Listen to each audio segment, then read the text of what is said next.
The human brain. It is the powerhouse of the body, powering all of our functions whether we know it or not. It lets us communicate with one another and advance our race as a whole.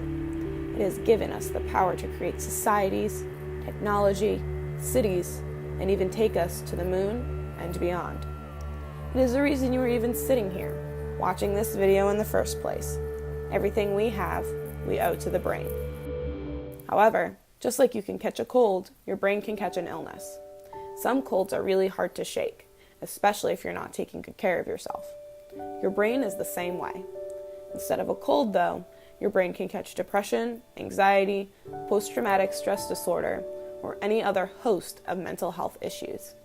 It's actually quite common to have a mental illness. In America, 1 in 5 adults, around 18.5% of Americans, experience mental illness in a given year. 18.1% of American adults experience an anxiety disorder, and 6.9% of American adults had at least one major depressive episode in the last year. However, in recent years, with the creation and expansion of new media, a new problem seems to have risen.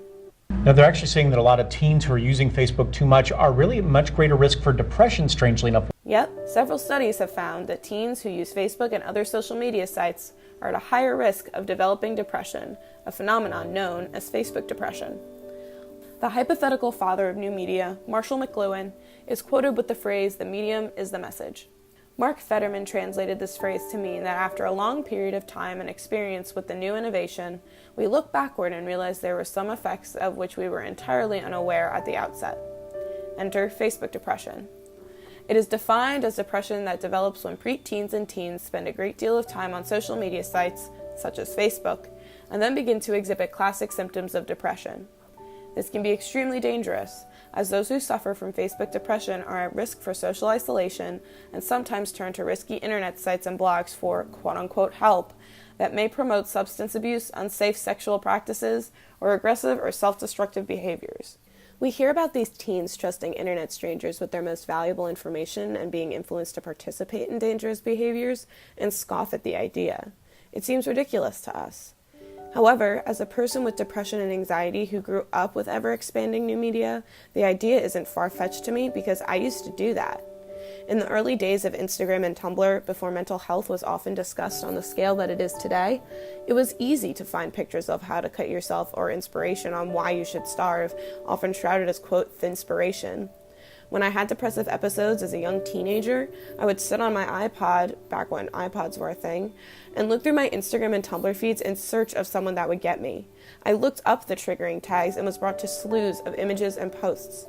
More often than not, these posts would be encouraging their anonymous users, including myself, that it was okay to cut or starve.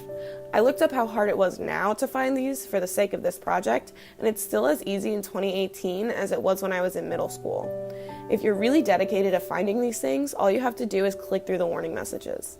The images and posts are still there. The older generation never understood this because these are not issues that they had or their parents had. This issue is as new as the media we're experiencing it through. McLuhan's theory has been proven time and time again, and new media is certainly no exception. New media theorist Sherry Turkle is known for her negative stance on the unintended consequences of new media that are becoming actualized every day. In her New York Times article, The Flight from Conversation, Turkle writes that social media continually asks us what's, quote, on our mind, but we have little motivation to say something truly self-reflective. For self-reflection to occur, she said, trust is required. Teenagers can seek out trust in the wrong people online, resulting in them trusting someone who encourages unhealthy behavior.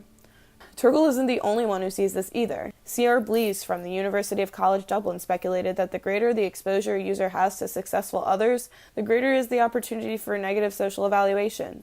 Igor Pantic and his team came to the result after their study that the time spent on social networking in high school students is related to the risk for depression. The science is there. This is really happening. The best way to fix this broken system is to provide resources for those struggling, and steps are already being made in the right direction. When you search potentially triggering tags on both Tumblr and Instagram, a message comes up asking if everything is okay and redirecting people to help if that's what they need. Tumblr's Get Help blurb directs you to several different websites, including 7 Cups of Tea, I Am Alive, and providing the National Suicide Prevention Lifeline number to call. On Instagram, when you click the Get Help button on the pop-up message, it takes you to an internet site where it presents 3 different options for getting help. There are also websites, such as Emotional Baggage Check, that connect you with people who are there to talk to you and help you through what you're going through. The human brain is an incredible thing. It has led to the discovery of planets and moons beyond what was thought humanly possible.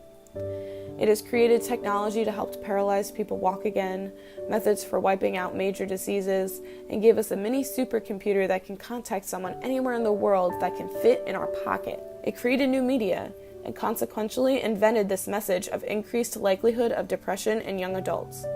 It makes mistakes and can get sad. Rather than scold it, we should make sure it knows how loved and supported it is.